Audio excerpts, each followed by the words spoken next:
네, 기도하시겠습니다. 하나님 아버지께서 저희를 사랑하셔서 예수 그리스도를 주시고 또 예수 그리스도를 통하여 저희와 함께 거하시니 감사합니다.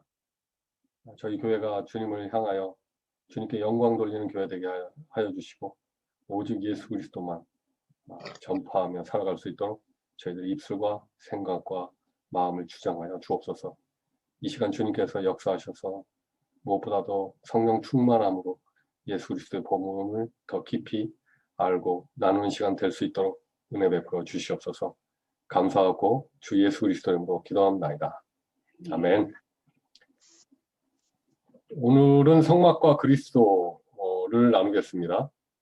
특히 성전 건축 일꾼인 부살렐 그리고 오홀리압 그 다음에 이름 없는 건축가들에 대해서 나누겠습니다. 이 그림을 보시면 이게 모세고요.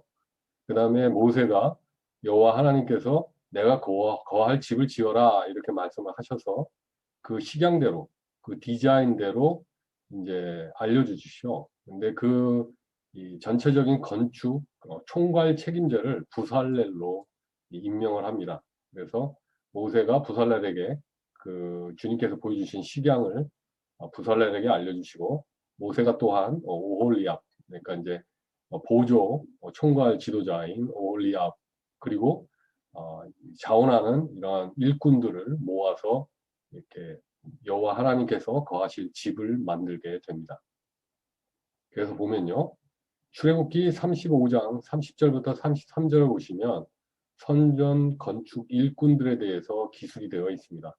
모세가 이스라엘 백성을 모아서 아래같이 말을 했습니다.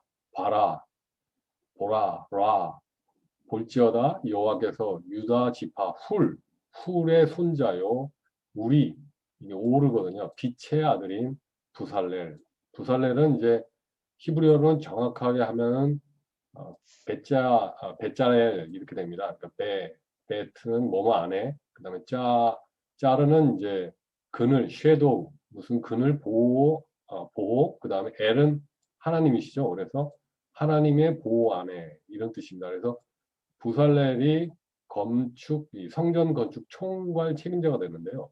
이 부살렐의 할아버지가 훌입니다. 훌. 그리고 부살렐의 아버지가 우리이죠. 그래서 훌은 잘 알다시피 이렇게 모세가 아말렉 군하고 전투를 할 때 이 언덕에 올라가서 이제 기도를 드렸습니다. 근데 이제 모세가 이제 힘들어지자 아론과 이 훌이 있죠 여기 훌이라는 사람이 그리고 아론이 한쪽 팔을 이쪽 팔은 이제 훌이 잡아서 그 손이 떨어지지 않게 손이 내려오지 않게 이렇게 받쳐주죠. 그래서 이 여호수아가 아말렉군을 진멸하는 일을 하게 됩니다. 이 할아버지가 훌이죠. 근데 이 이후로 출애굽기 17장 이후로 훌의 이름이 나오질 않습니다. 그래서 뭐 전승에 의하면 이 훌이 이스라엘 백성들이 금송아지 우상을 만들자고 할 때 반대를 해서 죽임을 당했다라는 그러한 뭐 설이 있는데 성경에는 나오지 않으니까 참고만 하시죠. 여하튼 이러한 거룩한 훌의 손자이죠. 그래서 거룩한 훌의 손자이고 그리고 우리 그 빛의 아들인 부살렐이 이제 지명을 했다. 지명을 했다는 건 여호와 하나님께서 친히 부살렐, 이거 베짤엘 이름을 불러주셨다는 거예요. 그러니까 그 부살렐 이름을 불러주시고 하나님의 성령을 그에게 충만케 해서 그에게 지혜, 호크마라고 하거든요. 지혜는 호크마. 호크마는 이제 창의력, 영적 능력이죠. 지혜. 그 다음에 총명, 테브나라고 있거든요. 테브나, 이해 능력, understanding. 그 다음에 지식, dot, 그리고 온갖 기술. 그래서 이제 멜라카라고 읽는데요. 업무 숙련도를 갖추게 하셨다. 그래서 부살렐에게 여호와 하나님께서 그를 부르셨고 성령 충만함을 주셨고 지혜를 주셨고 총명을 주셨고 지식을 주셨고 온갖 기술을 주셨다는 겁니다. 그래서 사람이 온갖 기술을 갖고 있어도 하나님께서 그를 부르시고 성령 충만을 주시지 않으면 만들지도 못하는 것이죠. 그래서 그가 공교한 일, 여기서 보면 마하샤바라고 하는데요. 이게 하샤브라는 게 이게 연구하다는 뜻입니다. 그래서 뭘 만들어야 될지 연구하고 생각하고 또 생각하고 생각해서 이 금과 은과 노소 일하게 하시며 온갖 기술을 발휘하여 보석을 깎아 물리며 나무를 조각하는 일을 하게 하셨다. 이렇게 되어 있습니다. 그래서 부살렐은 실제로 이렇게 법궤 그 위에 이제 속죄소를 만들 때 이런 조각하는 일을 했죠. 그래서 영어로 보면 더 좀 쉽습니다. 히는 이제 여호와죠. 여호와께서 꽉 채워주셨다. 부살렐에게 이 성령, Spirit of God, 그리고 wisdom, 지혜와 understanding, 이 총명과 knowledge, 지식과 그다음에 온갖 workmanship, 그러니까 그 어떤 기술, 업무 숙련도를 이렇게 다 부살렐에게 허락하셨다라는 내용이죠. 그리고 두 번째로는 단지파 사람입니다. 아까는 지파 중에 제일 큰 유다 지파의 부살렐이 총괄 감독이고요. 그 다음에 단지파는 제일 작은 지파죠. 단지파의 아히사박이라고 하는데요. 여기 보면은 이 아히가 이게 형제라는 뜻입니다. 내 형제가 사멕, 지지하다, 공급하다, 도와주었다 이런 뜻이거든요. 그러니까 내 형제가 공급해 주었다라는 그 아히사막이라는 분의 아들인 오홀리압. 그러니까 이제 여기 보면은 아부, 오홀리 아부라고 하는데 아부는 아버지라는 뜻이고요. 오홀리는 장막입니다. 이게 성전. 그러니까 아버지의 성전을 만드는 사람이 오홀리압이라는 거죠. 그래서 오홀리압은 이 형제들을 지원하고 서포터하는 그러한 자로서 아버지의 장막을 짓는 자로 이 오홀리압이 간택된 걸 알 수 있습니다. 그래서 오홀리압을 감동시켜 주셨고요. 그 마음을 감동시켜 주셔서 이 부살렐하고 이 오홀리압에게 주님께서 여호와 하나님께서 남을 가르치는 능력을 주셨다고 되어 있습니다. 그러니까 이들 둘만이 하는 게 아니고요. 여기 보면 이름 없는 자원에서 일어난 일꾼들이 있습니다. 그 일꾼들을 가르치는 능력을 이 부살렐하고 오홀리압에게 허락하신 걸 알 수 있습니다. 그래서 지혜로운 마음을 그들에게 충만하게 하사 여러 가지 일을 하게 하시되 조각하는 일과 공교로운 일, 아까 얘기했던 이렇게 디자인할 것들을 계속 고안하고 연구하는 일, 그 다음에 청색, 자색, 홍색실과 가는 배실로 수놓는 일. 그래서 아마 이 조각하고 공교로운 일을 하는 것은 부살렐이 하고 오홀리압은 이렇게 실로 어떤 배실을 수놓는 일을 하지 않습니다. 이렇게 보고요. 짜는 일을 하고 그 다음에 그리고 휘장을 이렇게 만드는 일을 하고 뭐 이렇게 그 막을 만드는 일을 하고 그 외에 여러 가지 일을 하게 하시고 공교로운 일을 연구하게 하셨다. 그러므로 부살렐과 오홀리압과 이 마음이 지혜로운 사람들, 마음이 지혜로운 사람은 이름은 없지만 자원에서 성전 건축에 이렇게 일꾼으로 자기가 쓰임받기를 원하는 사람들을 의미하는 거죠. 그래서 마음이 지혜로운 사람, 곧 여호와께서 지혜와 총명을 주셔서 성소의 제사에 필요한 모든 것을 만들 줄 아는 사람들. 그러니까 성소의 제사가 무슨 의미인지 그 기구들을 만들 줄 아는 사람들이고 이들은 그 모든 것을 자기 멋대로 만드는 게 아니라 여호와께서 명한 그대로 만드는 사람들이다. 이렇게 되어 있습니다. 그래서 보면요. 이들이 이렇게 자원해서 여호와께서 거하실 집인 이 성전을 짓게 되죠. 성스러운 거룩한 집을 짓게 됩니다.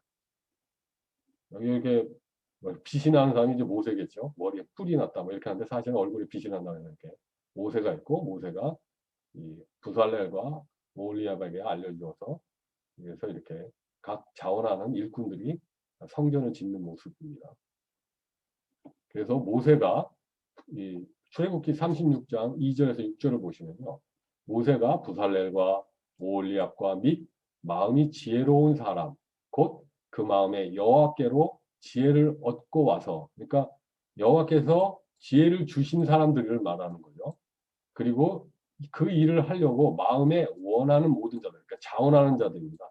이걸 억지로 하는 게 아니라 즐겁게 그 일을 자원해서 하는 자들을 부르시매 그들이 이스라엘 자손의 성소의 모든 것을 만들기 위하여 가져온 예물을 모세에게서 받느니라. 그래서 이들이 부살렐, 그 다음에 오홀리압, 그리고 이름 없는 이 마음이 지혜로운 일꾼들이 성소를 짓게 됩니다. 그런데 또 놀랍게도 이만 필요한 게 아니라 백성이 그러한 기구들을 다 기구의 재료들을 가져오죠. 그래서 백성이 아침마다 자원하는 예물, 여기서 예물을 가져옵니다. 그래서 금, 은, 동, 뭐 이런 것들을 가져오죠. 그 다음에 아까 휘장을 만들기 위한 것들, 이런 기초가 되는 그러한 재물들을 다 백성들이 가져오는 겁니다. 그래서 성전은 일부 기술자들만이 만드는 것이 아니라 모든 백성이 함께 참여해서 이 하나님이 거하시는 그런 성전을 지은 것을 알 수 있습니다. 그래서 자원하는 예물을 계속해서 가져오는 거예요. 그러니까 이제 이 기술자들이 아이고 너무 많이 가져오니까 성소의 모든 일을 하는 지혜로운 자들이 각기 하는 일을 멈추고 와서 모세에게 고하여 가로되 백성이 너무 많이 가져오므로 여호와의 명하신 일에 쓰기에 남음이 있나이다.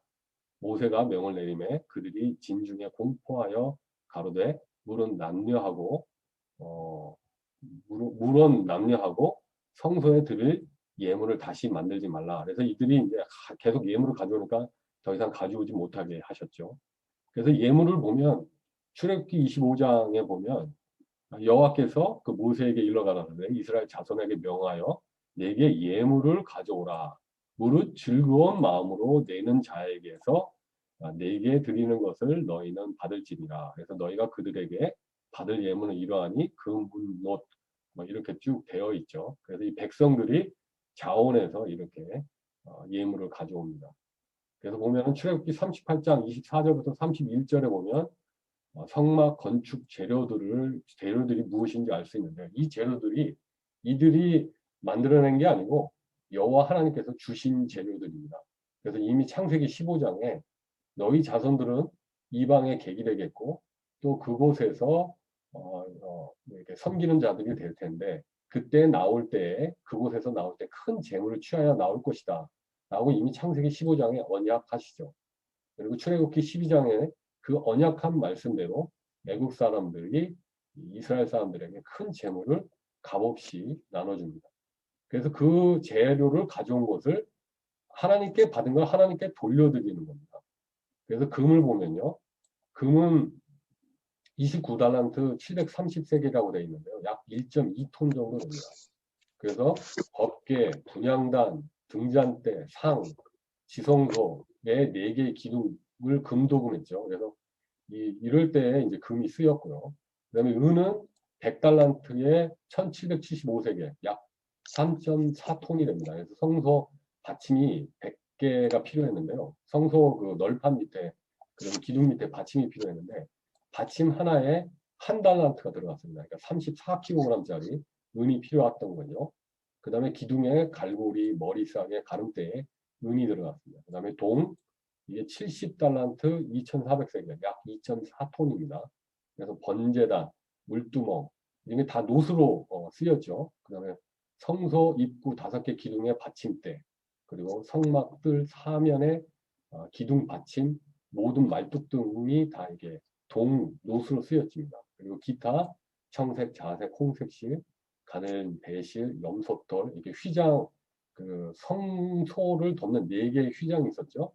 그 염소털, 붉은 물들인 양가죽, 해달의 가죽, 그 다음에 조각목, 그 널판을 만드는 거, 기둥 만드는 거 할 때 조각목이 쓰였죠. 아카시아 나무, 그 다음에 등유, 향품, 14개의 보석, 이 대제사장이 입는 옷에 붙일 보석들을 가져왔습니다. 근데 이 모든 성막 건축 재료들은 다 예수 그리스도를 가리킵니다. 금과 은과 동과 기타 모든 재료들은 예수 그리스도를 가리키죠.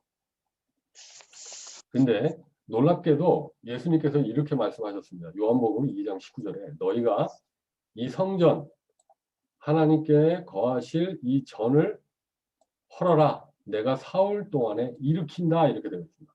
그러니까 진정한 성전을 일으켜서 건축하겠다라고 이렇게 말씀을 하신 것이죠.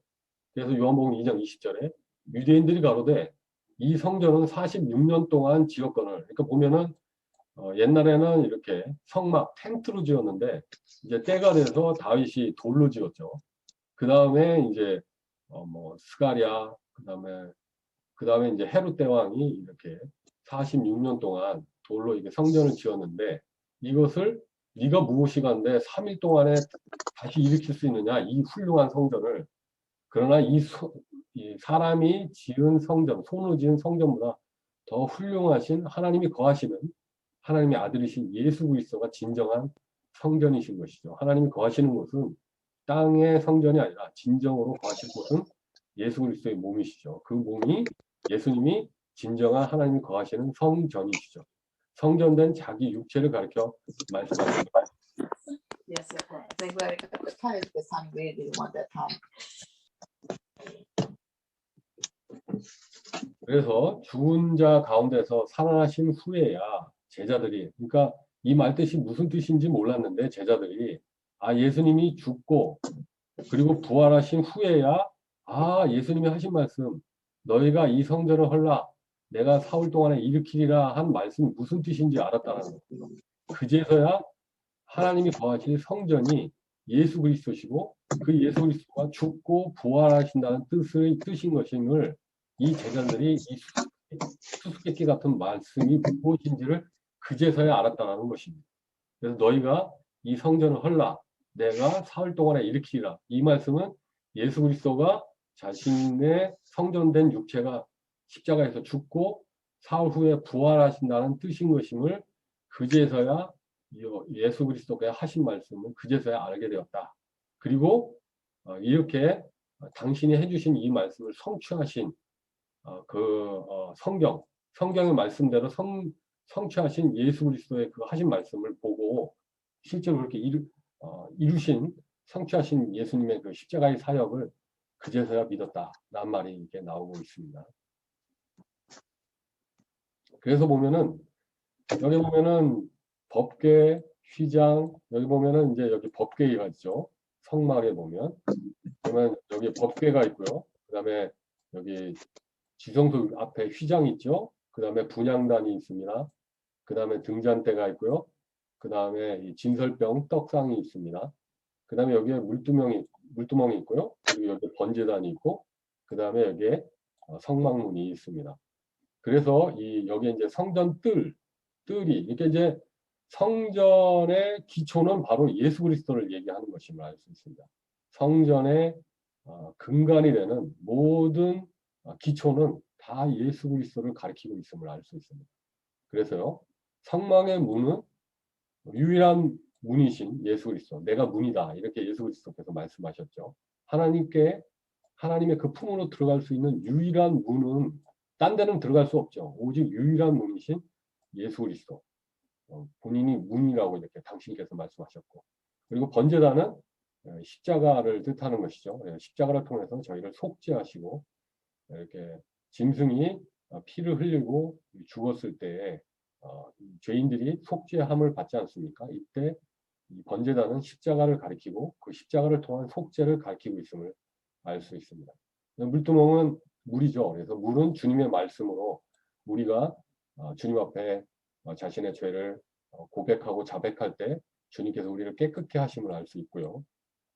그 다음에 여기 진설병 상은 이 테이블은 생명의 떡이신 예수 그리스도를 가리키고 12떡은 그리고 그것을 우리에게 먹이시고 또 주님이 우리와 교제하심을 의미하고요.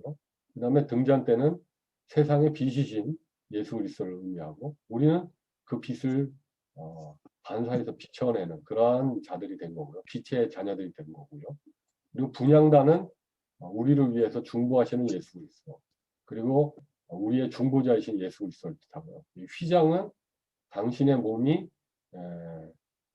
찍히셨을 때 그 휘장이 그때 갈라짐으로 인해서 저희가 다이렉트로 하나님 앞으로 나아갈 수 있게 돼서 이제 법궤 하나님의 영광의 임재가 하나님이 거하시는 곳으로 우리가 나아갈 수 있게 된 것이죠. 그래서 그 은혜의 속죄소 앞으로 나아가 우리가 예수 그리스도의 이름으로 하나님 앞에 나아가 기도할 수 있는 그러한 성도가 된 것입니다. 그런데 아까 이것을 이제 신약적으로 좀 더 다시 한번 보시면요. 우리는 여기서 뭐겠습니까? 고린도전서 3장 9에서 11절을 보면 우리는 아마 여기 사도 고린도 교회를 세울 때에 예수 그리스도의 복음을 전한 사도 바울과 소스데네 이 형제분들이 하나님의 동역자들이 되어서 그러니까 하나님의 일을 행함에 있어서 함께 일하는 자들이 되어서 너희 이 고린도 교회는 하나님의 밭이요. 그러니까 이분들이 하나님의 밭인 이 고린도 교회에게 예수 그리스도의 복음을 전했다는 것이죠. 그래서 하나님이 집이 되었다는 것입니다. 하나님이 거하실 성전이 되었다는 것이죠. 그래서 내게 주신 하나님의 은혜를 따라 내가 지혜로운 건축자, 아까 부살렐, 오홀리압, 그리고 아까 지혜로운 마음으로 충만한 자, 그러한 자들, 건축자들이 내가 이제 그러한 건축자와 같이 터를 닦아두네. 여기서 터라는 것은 아까 말씀하신 이 터는 예수 그리스도라고 얘기하시지 않았습니까? 그래서 이 건축자들이 하는 역할이 뭐냐면 가장 크게 해야 될 역할, 아까 부살레 오홀리압이 해야 될 가장 큰 역할은 뭐냐면 터를 닦는 일인데 그 터를 닦는다는 건 무엇이겠습니까? 예수 그리스도께서 우리를 위해서 죽으시고 부활하셨다는 것을 전파하는 일에 집중하는 것을 말합니다.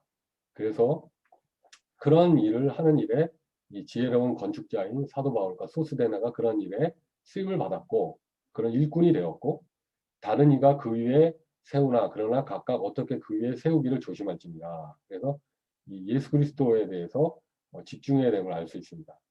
이 닦아둔 것 외에 능히 다른 터를 닦아둘 자가 없으니 그러니까 예수 그리스도 위에 기초 위에 쌓아야지 딴 거에다 쌓아놓으면 의미 없는 것이죠. 그래서 이 기초는 곧 예수 그리스도다. 그래서 하나님의 집인 교회의 기초는 무엇이겠습니까? 바로 주님이십니다. 그래서 주님께서 우리를 위해 십자가에 못 박히시고 부활하사 교회의 주인이 되셨다는 사실이 바로 교회의 기초가 되겠습니다. 따라서 교회는 주님과 복음을 전파해야 합니다. 그래서 하나님의 성전, 하나님이 거하시는 곳이 어디이십니까? 바로 이 교회가 되겠습니다. 그래서 교회는 성전은 건물이 아니고 바로 예수 그리스도를 믿는 성도들을 의미합니다. 그래서 예수 그리스도를 믿는 이 고린도 교회의 성도들이 잘못했을 때 무엇으로 가르치셨습니까? 무엇으로 이들을 바르게 세웠습니까? 무엇으로 이들을 먹이고 무엇으로 이들을 보호하셨습니까? 봐서 이게 예수 그리스도의 복음으로 이들을 일으켜 세우시고 보호하셨습니다. 그래서 지혜로운 건축 일꾼들은 교회가 위험하고 교회가 힘들 때 어떻게 이 교회의 지혜로운 건축 일꾼들은 어떤 일을 하였습니까? 고린도 전서를 보십시오. 실로 고린도 교회는 많은 문제를 가지고 있었습니다. 그런데 사도 바울은 이 문제들을 율법이 아닌 그리스도와 십자가의 도로 해결을 합니다. 고린도 전서를 읽어보면 그리스도의 주되심과 그리스도의 복음이 교회를 세우며 보호하고 있음을 알게 됩니다. 이 고린도 교회에 분열이 있었습니다. 분쟁이 있었습니다. 이 교회의 분쟁에 관하여 바울은 그리스도의 죽으심을 주목하게 하였습니다. 그래서 분쟁의 원인이 그리스도를 주목하지 않고 외려 사람들의 자랑에 주목하는 것임을 사람들의 자랑거리 주목함에 문제가 원인이 됐다는 것을 지적해 주셨고요. 그래서 인간의 자랑과 지혜가 오히려 영광의 주를 십자가에 못 박았음을 알려주시면서 교회의 분열이 바로 사람의 자랑으로부터 나온 것임을 뼈아프게 알려주십니다. 그리고 하나님의 지혜이신 예수 그리스도를 믿음은 오직 하나님의 능력과 성령과 은혜로 된 것이지 사람의 자랑거리로부터 온 것이 아닙니다. 그래서 사람은 결코 은혜로 이러한 교회가 생겨졌기 때문에 사람은 자랑할 것이 전혀 없는 것이죠.